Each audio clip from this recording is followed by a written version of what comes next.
जो पढ़ा रहे हैं, प्राइमरी के टीचर हैं, 15 साल से 20 साल से पढ़ा रहे हैं, आपने अचानक से कह दिया कि सब लोग जो हैं वो ऑनलाइन परीक्षा देंगे। फिर से लेटर निकाल दिया कि जो शिक्षक प्रोटेस्ट करेंगे उनके खिलाफ कार्रवाई की जाएगी। वहीं पे बात हुई थी, वहीं पे हमने कहा था कि बगैर कोई शर्त आप सबको राज्यकर्मी का दर्जा दीजिए। अंदर से मंशा है कि टीचर्स को ज़्यादा से ज़्यादा अपमानित किया जाए। शिक्षा विभाग के अपर मुख्य सचिव ने ये कहा कि जो लोग भी फेल कर जाएंगे या जो लोग परीक्षा में नहीं बैठेंगे उनकी नौकरी खत्म हो। जब तक बिहार में महागठबंधन की सरकार थी, इन्हीं नियोजित शिक्षकों को राज्यकर्मी का दर्जा देने की बात हो गई। जैसे ही सरकार पलटती है तो उनकी नौकरी छीनने की अब बात हो। स्टार NBC 24 देख रहे हैं आप, मैं हूं आपके साथ अभिषेक। देखिए, नियोजित शिक्षकों को लेकर बिहार में जिस तरीके से शिक्षा विभाग के द्वारा निर्देश जारी किए गए हैं, इसको लेकर नियोजित शिक्षक काफी परेशान है। ऐसे में बीते दिनों नियोजित शिक्षकों ने यह साफ कहा था कि अपनी मांगों को लेकर वो विधानसभा का घेराव करेंगे। ऐसे में सबसे ज्यादा नियोजित शिक्षकों में आक्रोश देखने को मिल रहा है। मामला जो है वो कहीं ना कहीं नियोजित शिक्षकों से जुड़ा है। जिस तरीके से सक्षमता परीक्षा ली जाएगी, इसको देखते हुए 3 अटेम्प्ट से ज्यादा शिक्षकों को मौका नहीं दिया जाएगा। इसको लेकर लगातार नियोजित शिक्षक नाराज चल रहे हैं। ऐसे हमारे साथ बात करने के लिए पालीगंज से माले विधायक संदीप सौरभ हैं, जुड़ेंगे, बात करेंगे। संदीप सौरभ जी, नियोजित शिक्षक कई सारे सवाल उठा रहे हैं सक्षमता परीक्षा को लेकर। जिस तरीके से 3 अटेम्प्ट से ज्यादा मौका नहीं दिया जा रहा है, ऐसे में शिक्षकों ने आंदोलन करने को लेकर बातें कही थी, जिसके बाद शिक्षा विभाग के द्वारा एक लेटर जारी किया गया है, जहां पर कहीं ना कहीं नियोजित शिक्षकों को कहा गया है कि अगर आंदोलन वो करते हैं पठन पाठन को छोड़कर, तो उन पर कार्रवाई की जाएगी। ऐसे में FIR दर्ज किया जाएगा। कैसे देख रहे हैं? देखिए, जब नियोजित शिक्षकों को राज्यकर्मी का दर्जा देने की बात हुई और 5 अगस्त को जो बैठक हुई थी, उस बैठक में मैं भी था और माननीय मुख्यमंत्री जी का तो इच्छा नहीं थी करने का, लेकिन हम लोग के दबाव के चलते, तमाम तर्कों के चलते सरकार अंतर तैयार हुई थी और वहीं पे बात हुई थी। वहीं पे हमने कहा था कि बगैर कोई शर्त आप सबको राज्यकर्मी का दर्जा दीजिए और वाजिब मांग थी। सरकार भी हमारे तर्कों को सुनी और उस समय हुआ कि नहीं, बहुत मामूली सी परीक्षा देंगे, सब लोग पास हो जाएंगे, जो जिस क्लास में पढ़ाते हैं उसी क्लास की परीक्षा होगी। कोई प्राथमिक का शिक्षक है तो उसको प्राथमिक के सवाल पूछे जाएंगे और उसमें 98% पास हो जाएंगे। ये मुख्यमंत्री जी का कहना था उस समय जी। और नहीं तो कोई दिक्कत नहीं, नौकरी उनकी रहेगी, ये था। लेकिन हम देख रहे हैं कि जैसे ही सरकार बदलती है तो सक्षमता परीक्षा का एक हथियार बना करके शिक्षा विभाग के अपर मुख्य सचिव ने ये कहा कि जो लोग भी फेल कर जाएंगे या जो लोग परीक्षा में नहीं बैठेंगे उनकी नौकरी खत्म हो जाएगी। तो जब तक बिहार में महागठबंधन की सरकार थी, इन्हीं नियोजित शिक्षकों को राज्यकर्मी का दर्जा देने की बात हो गई। जैसे ही सरकार पलटती है तो उनकी नौकरी छीनने की अब बात हो रही है। तो ये तो अंतर है, 2 सरकारों के बीच का भी अंतर है। और सबसे बड़ा जो मामला है, हम बहुत पहले से कह रहे हैं कि के पाठक ये टीचर्स को दुश्मन की तरह ट्रीट कर रहे हैं। और जब महागठबंधन की सरकार थी तब भी और अभी भी नीतीश कुमार जी की खुली छूट उनको मिली हुई है, वो जो करे वो करे।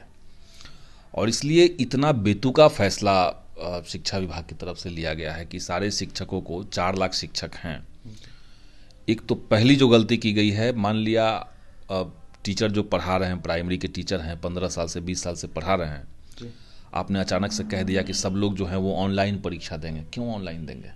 आप ऑफलाइन परीक्षा लीजिए, सबको कंप्यूटर पे परीक्षा देना नहीं आएगा। तो ये दिक्कत हुई। दूसरा, उसमें नियम बनाया कि सक्षमता परीक्षा के दौरान आपको 3 जिला चुनना अनिवार्य रहेगा। तो जो शिक्षक अब रिटायर करने वाले हैं उनको आप कहें कि अलग जिला में, और अलग जिले में भी कहाँ पे आप भेजेंगे, कोई जानता नहीं है। तो 3 जिला चुनना अनिवार्य कर दिया गया है। जबकि 2020 में बिहार सरकार ने एक सेवा शर्त नियमावली लाई थी और उसमें ऐच्छिक स्थानांतरण का प्रावधान किया था और कहा था, विधानसभा के अंदर सरकार ने कहा था कि 6ठे चरण की बहाली जैसे ही खत्म होती है हम ऐच्छिक ट्रांसफर करेंगे टीचर्स का जी। अब सक्षमता परीक्षा तक आपने उसको टालते रहा। अब जैसे ही परीक्षा आ रही तो आप करेंगे 3 जिला का विकल्प देना पड़ेगा और किसी जिला में आपको हम दे सकते हैं।